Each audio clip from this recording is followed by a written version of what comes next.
Welcome to Fear the Fallen's Weekly Highlights. I'm articblast, and I'm joined this week by... Deadborn1. What's up, guys? We start out this week with Fireblaster and his JagdTiger on the Mountain Pass.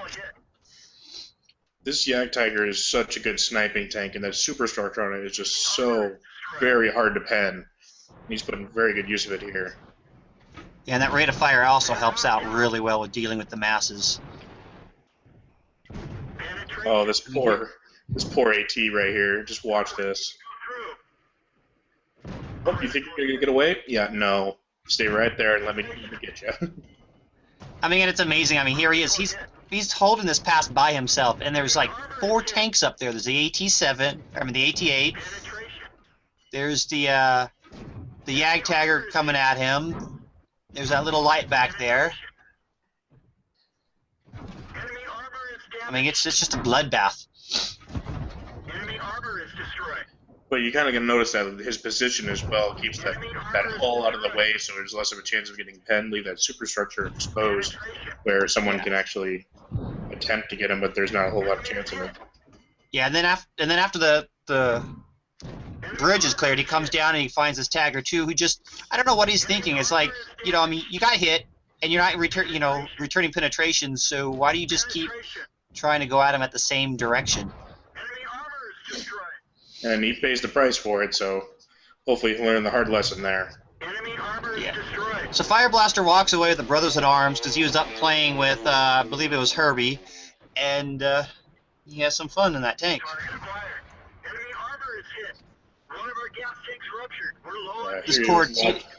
Watch your 6 here, just doing what he always does, being super aggressive and getting the job done. Yeah, and that Type 34 there, or T25 there, who thought he'd hide behind a rock, and he just like, no, there's a gap in the rock, I'm going to shoot you. Target acquired. They're knocked out. And here's another sniping spot for him to shoot between rocks and have cover. Penetration. And a lot of times you'll get players or teams that are very much trading shots back and forth, popping in and out behind rocks. And Watcher 6 here is having none of that. He's moving out. He's moving back to cover just between reloads, but otherwise, any chance he gets to move on ahead to a better position, he's absolutely taking it. Yeah, I mean, he times it. He waits for the enemy to shoot, and then he just advances forward. Like right here, he was moving forward. He decided, you know, I have time to take the shot on the Jackson, so he does. And then he continues up to this next rock spot.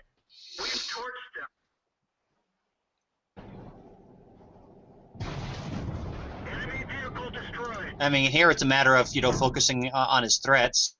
That KV-85 coming at him was definitely a much more larger threat to him than the IS who was carrying behind the corner here.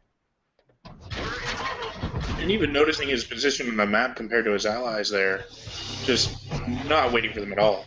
Yeah, he walks away with 7 kills, an ace tanker, a top gun, a high caliber. I mean, it was impressive. Here we are. It's Deadborn1 in his IS-6 on Prokhorovka. And he's actually rolling... Yeah, he's rolling with Tel and with me, but I'm way down on the other side of the map, so you won't even see me. Nothing like having 3 of our top commanders all platooning together. Yeah, poor Tel, though. Artie was just tagging him all match. He didn't get much in. But then again, that's the cost of having a Fear the Fallen clan tag. This poor guy, I have no idea what he's doing. Just pay attention to his health pool versus mine. I don't know what he was doing.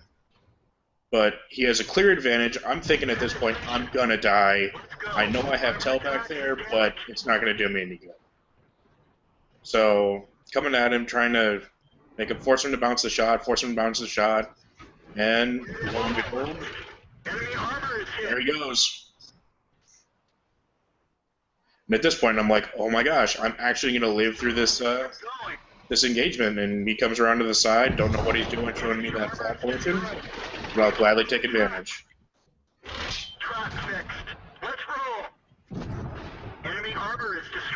That's one of those enemies where you're sitting there thinking, please, sir, may I have another?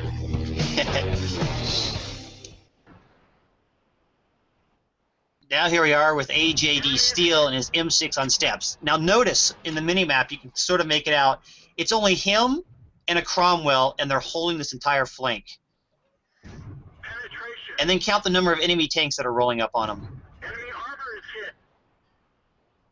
And for any of you M6 drivers, you know what this feeling is of being in this position and all of a sudden seeing multiple even Tier 5 heavies, Armor is hit. normally more than enough to cost you your tank. But Penetration. AJ here in this Cromwell, fantastic teamwork, just absolutely phenomenal holding this flank basically all by himself. Enemy vehicle destroyed. I mean, he took out a T150. He's dealt with a couple KV1s. There's, there's this T25 who could, I mean, he came up on a soft flank, so he could have done damage to him if he had.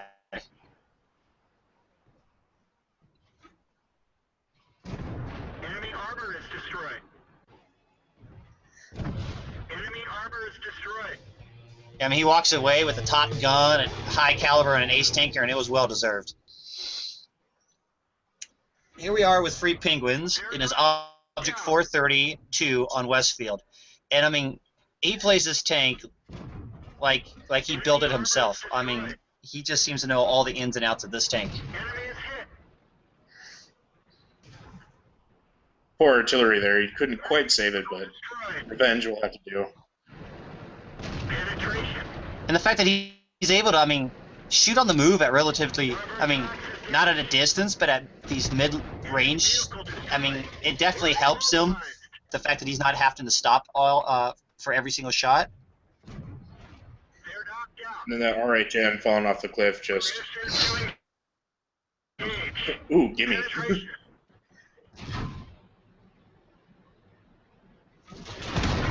They're knocked out. Enemy armor. And this is definitely a good mid-range and sniper tank, and that's Yeah. exactly what he does with it. And he gets, he walks away with a top Results show how gun, good he is. and he got a Nadine's medal, which is for killing all the light tanks that were, at least 3. So, I mean, for a medium to be able to deal with 3 light tanks, that's in itself is very rare to happen because they're usually too mobile and too spread out. Here we have Shadowhawk, and he's in an AT. Wait, scratch that. He's in a T25 AT, and he's up on Sacred Valley. And he loves this tank. I mean, this week alone, he got like 6 ace tankers in this tank. Made it a little difficult to pick, which highlight was the best out of all. But in this one, I mean, he dealt more damage. He dealt damage to more tanks and killed more tanks than in a lot of his other ones. But I mean, he just. And then right here, having 3 tanks to choose from. I mean, it's. I think he made a pretty good Shows call. a very good judgment. Showing that judgment of shooting the tanks that are actually shooting back at him first before dealing with the battle toaster you saw right there. Yeah, and I think he waited on that Panzer 4H until he realized it wasn't shooting the derp gun because he knew that it would be doing insignificant damage to him, so he figured it wasn't as big of a threat as that Nashorn if it had turned on him. So he walks away, with an ace tanker, a high caliber, and a top gun. Here we have our fearless leader Telitus. It is T29 on Westfield, demonstrating some of the qualities of the T29, taking these relatively pretty good hold down positions. We killed our driver. Enemy is hit. And knowing Tel, he doesn't really know the meaning of slow down, wait for help. He's gonna do what he's gonna do. And then Penetration. nice lead there on that scout across the valley. That takes him pretty good. And then teamwork here. The Yag Panther pushing that tank out in front of him so he could shoot. I mean, at one point they were losing by 2 tanks, and they managed to, they come back. I mean, here they are down 3-5. Track hit. They're knocked out. Tel is definitely a very strong player, and especially in the tanks that he truly enjoys playing. I know, for personally myself, I'd rather, if I see him on the battlefield, I'd rather not do a single-on engagement. Yeah, and he kept his cool, and he brought the team back to a win.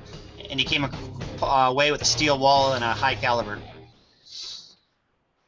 Here we are on our first of 2 Tagger 2 videos. This one is Crazy Bob 82 on Winners Himmelsdorf. Enemy armor is damaged. And he's pretty much showing, the strength of it as a brawler here.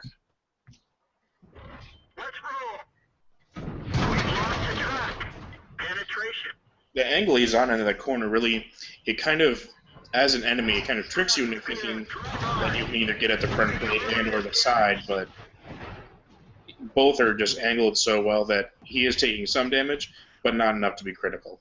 Yeah, and the gun depression and all that Tagger too definitely makes that corner a viable option. Enemy vehicle destroyed. You know, with that guy out of the way, it's at this point it's pretty much just cleanup.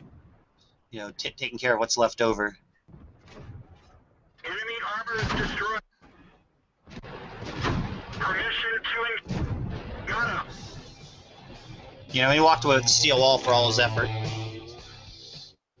The second Tagger 2 video comes from DeathFromAboveKonVict, and he's on cliffs. And in this one, he's taking more of a sniper's approach to the Tagger 2. Penetration.